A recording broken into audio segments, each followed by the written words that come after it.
sur la presse algérienne.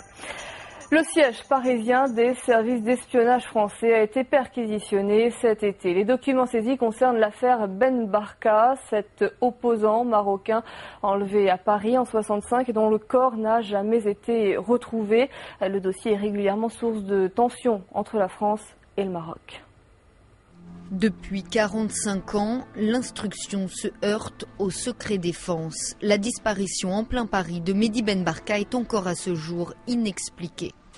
Le 29 octobre 1965, l'opposant marocain au régime d'Hassan II est enlevé devant cette brasserie.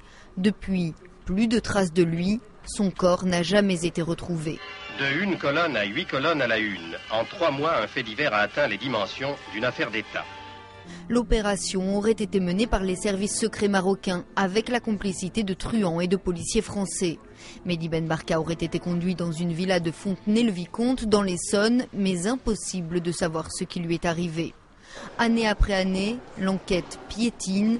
La famille de la victime dénonce une absence de volonté des deux pays pour faire éclater la vérité. Ce travail de vérité se heurte au secret d'État, aux intérêts d'État.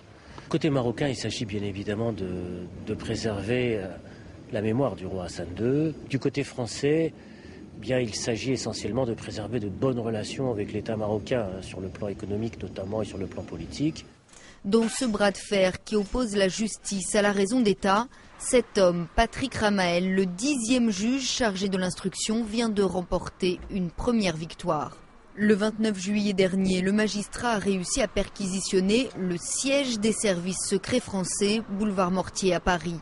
Un lieu quasiment inviolable car tout entier classé secret défense en vertu de la nouvelle loi de juillet 2009. Je pensais que c'était maintenant mission impossible de faire ce genre de perquisition. Et apparemment, des collègues y arrivent quand même, c'est-à-dire des champions du saut d'obstacles. Ça ouvre des perspectives. Maintenant, il ne s'agit pas tous les 4 matins, rien que pour le plaisir d'aller perquisitionner. Il faut vraiment que ça soit fondé dans des dossiers lourds, qui touchent vraiment à des matières importantes.